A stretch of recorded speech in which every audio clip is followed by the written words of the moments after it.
You know, what's up guys? Musta lahat? Welcome back to my channel, Papa Ubas Reload TV. Ayan oh.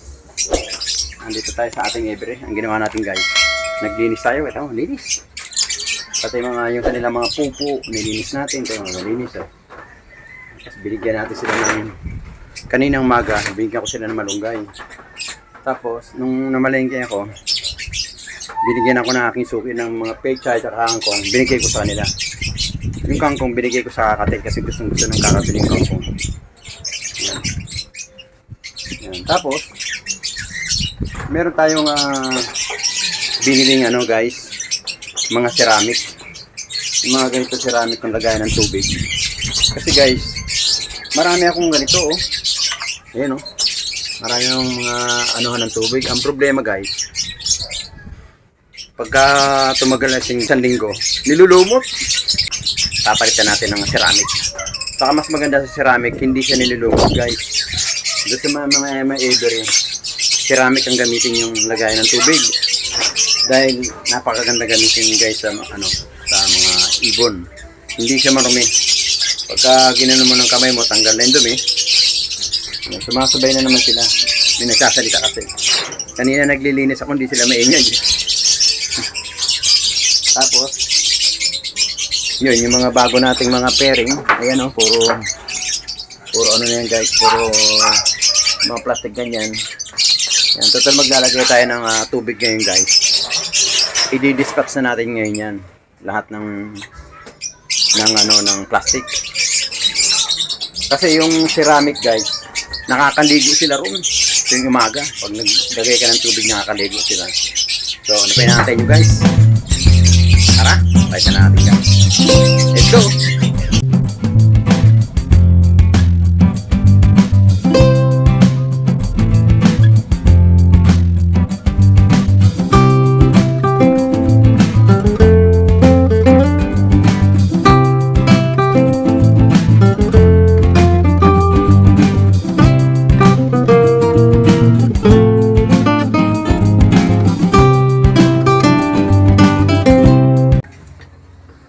Guys, nagkakanaan sila. Yan oh, nako na natin guys. Yan. Kabilaan yan. Talagang proven talaga. Pag ganyang kabilaan guys, ang banat. Kakyan. Yung green opalay natin. Kabilaan siya. Sa mga ganyan ng banat, kabilaan. Yun o, kabila na naman. Sure yan. Sure kak. Tsaka yung split ino. Yellow balls, split ino. Sana magkaroon sila ng anak na Lutino.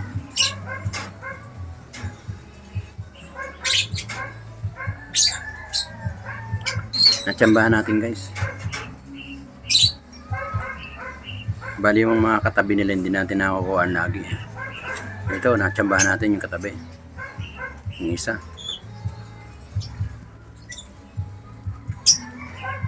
Yung tuwing tanghali talaga sila nagbabanat eh.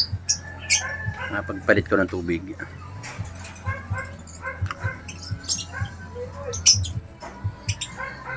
Kabilaan tumira yung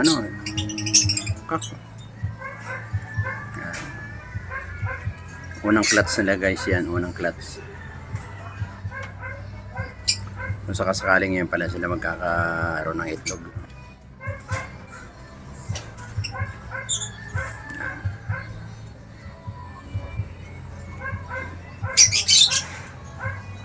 Parang hindi maabot nung lalaki yung dapat to gupitan eh. Yung tag dito, yung mga iba natin na gagawin natin bago nating i-breed.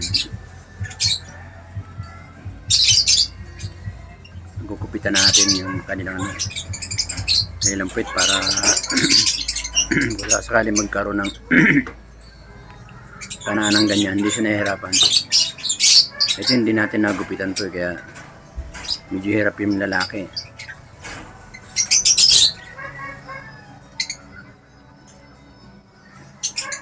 Kailangan yung mga susunod na breeder natin, kailangan magupitan na natin guys, para hindi nahirapan ng kakatulad nito ang ginagawa. Hirap na hirap yung lalaki, oh. Hirap na hirap ipalusot yung kanyang ano. Kaya ano yan, self experience kailangan. Bago nyo i-breed, bago nyo ilagyan ng pugad, gupitan muna yung puwit ng ano, ng babae, kung ano yung babae. Alas parehas din sila, kak at saka ano, kak at saka hen, kailangan gupitan talaga para hindi nahihirapan. Ayan guys, so kaya sa sunod yung mga i-breed natin, kailangan talaga gupitan na. Nakikita natin diferensya guys, diba? Medyo matagal. Hirap na hirap yung lalaki.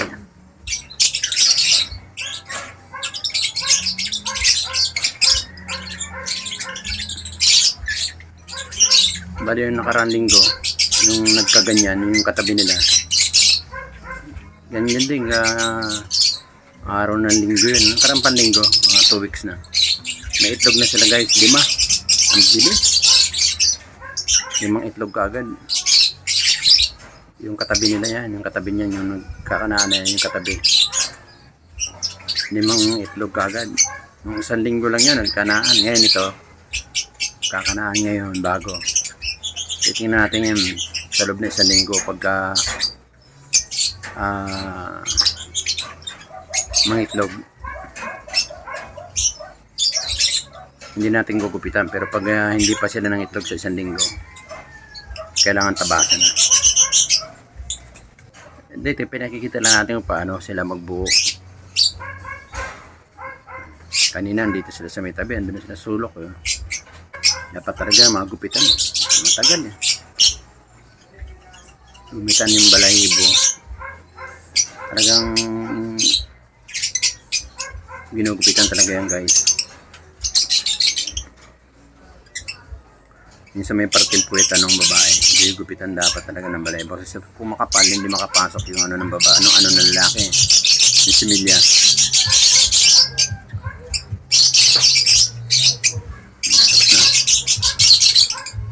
Tapos na guys. Okay. Success. Alright guys, success no. Kaya tayo nagpapalit ng tubig sa tanghali. Tama mo guys ang ginagawa nila guys. Ayan, kita mo naman, naliligo sila pag tanghali. Hindi lang yan guys, ayan o. Yung isa. Ayan o, naliligo din. Yan, may itlog na yan guys. Ang itlog niyan nasa 5.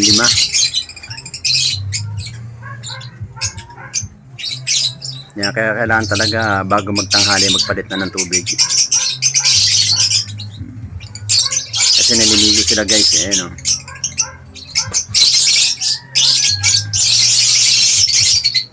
Sana pag medyo ang tubig fresh galing sa gripo, yan, gustong gusto nila yan.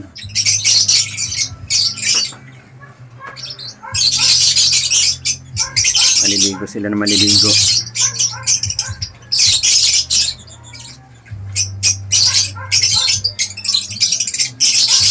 Alright, ayan yung ano, tapos na.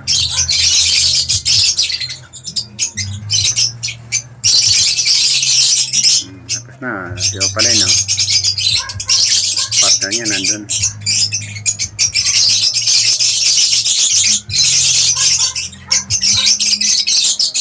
Kumain yung partner niya. Pumasok na yung partner niya. Sabi ni ano, Opaline na, walang yan itong amo ko, binibidyohan ako.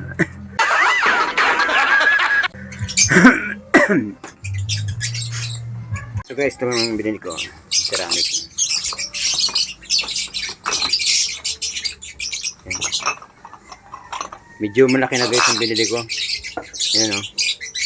Para makaligo sila guys.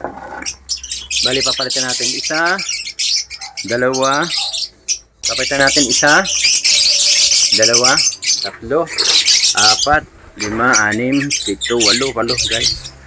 So 10 itong binili natin. Maghahanap tayo ng maliit dyan. Ayun, yung maliit na yon. Ayun, palitan natin ng malaki. Ngayon, kulang pa. May mga maliliit pa rito. Ayan o, guys. Isa, dalawa, tatlo, apat. Apat pa na maliit. So, hahabol tayo ng maliit na tubigan. Bukas. Bali, dalawa na lang pala. Kulang dalawa. Kasi yung mga binili ko, guys. Gawin natin yan, hugasan muna natin. Bali guys, kung bibili nyo to sa pet shop, ano yan, 40 ang isa. Doon sa suki ko, 25 lang guys. Doon sa 10 bibili mo, 25 nyo lang binibigay. So 10 yan, 250. Yung 10. Pagka doon mo naman sa binili sa iba, mga ano yan, 350 yan. So, nakatipid ko guys ng 100.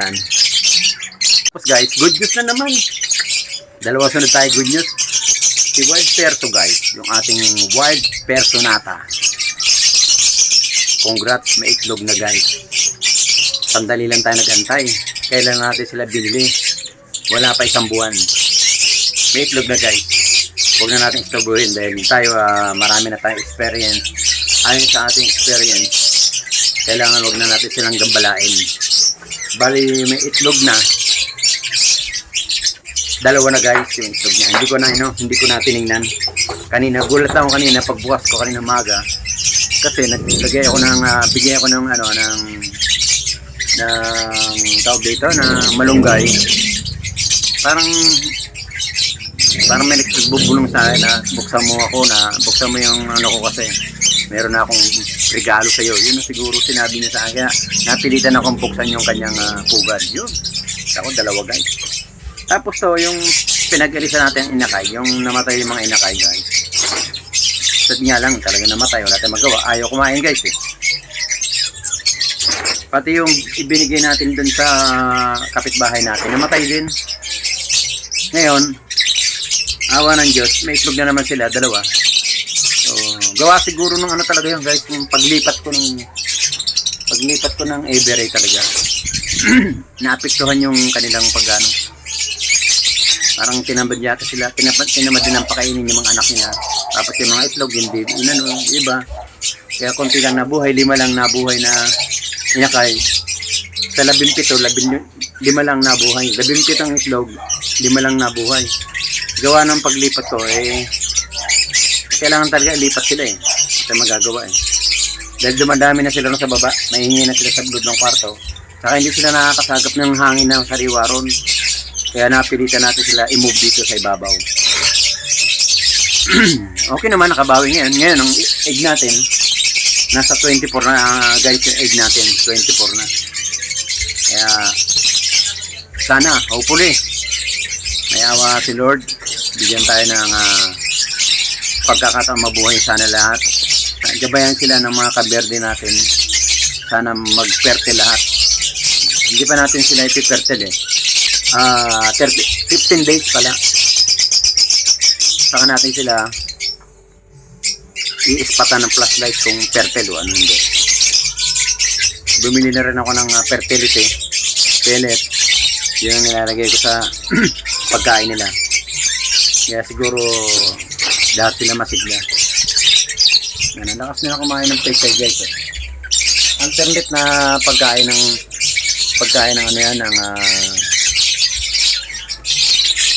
ng mga African bird. Tinutunaw nila yan sa bibig nila. Nakain nila, kita nyo guys. Napakita ko sa inyo.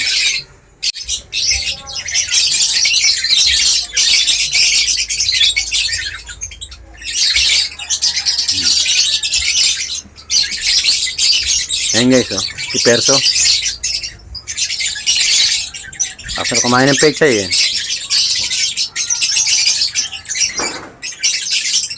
Kaya na guys, malunggay. sila. Ayun yung iba, oh.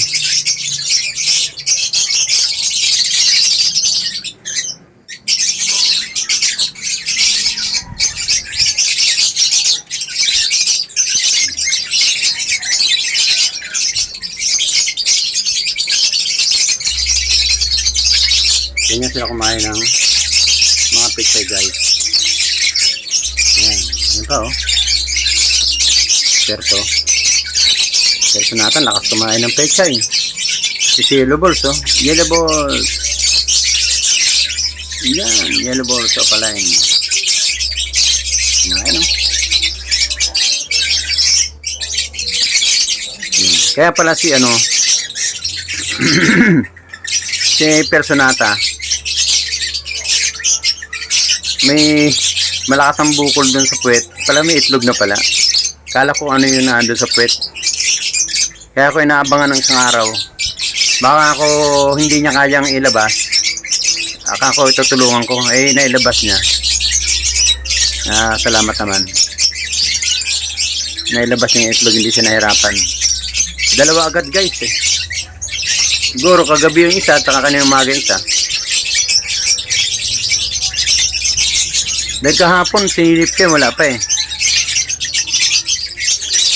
Sana, oh. O di, magkano bilhin natin dyan? 2.5. Pag na-percent yun, di bawi na tayo kaagad. Ayan, akit niyan doon sa pugad niya.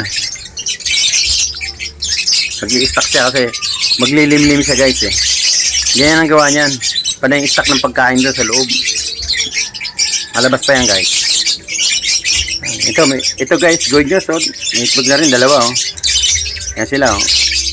Yan, may itlog na sila. Yan, dalawa. Tapos yung kinuhaan natin ng inakay, guys. Ayan. Ayan, oh. Kinuha yung nanay ni, ano, tatay ni Blue Opaline. Split par blue. Yan, oh. Tatay ng mga yun, oh. Ayun, oh. Ayun. Si white face. Si white face, guys. White, blue, white face, blue.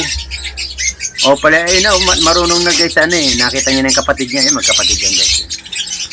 Magkapatid yan. Yan yung inanong ano kanina pinakita ko sa inyo. O, natuto na, oh. Umakyat na rin, no, kanina. Kahapon, hirap na hirap siya umakyat, eh. Ngayon, oh, natuto na siya umakyat, guys. Kapatid niya yan, magkapatid yan, dalawang yan. Yan, kapatid yan. Natuto na lumipad, dumapo. Ano ko, tamo kung hindi mo sila iwawala, hindi sila matututo eh. Andun na sila lagi sa butas, mag-aantay lang na pakainin sila ng ano lang. Eh kung tamad na magpakain yung ina, kailangan talaga pag nakita nyo yung tumuka na, iwalay nyo na kaagad para matuto. Alright, yan. So guys, na ito, papalitan natin sila. Papalitan natin dito. Maglalagay tayo ng tubig. Tapos maliligo na tayo, guys. Alright. So hanggang dito na lang. At medyo nagbe-video okay na naman sila ron para madali tayo ng YouTube. Maraming salamat po. Shoutout po sa buong mundo. Yan o. Shoutout po sa Luzon, Visayas, Mindanao. Lalo dyan sa Labisaret na Samar. Walang pakialam kay Papa Ubas TV. Shoutout po. Magandang tanghali, magandang hapon, magandang umaga po sa lahat. Hanggang dito lang, guys. Thank you po. Bye-bye. Ingat. Salamat, Papa Ubas. Okay, thank you. Every time we say goodbye, baby, it hurts. When the sun goes down and the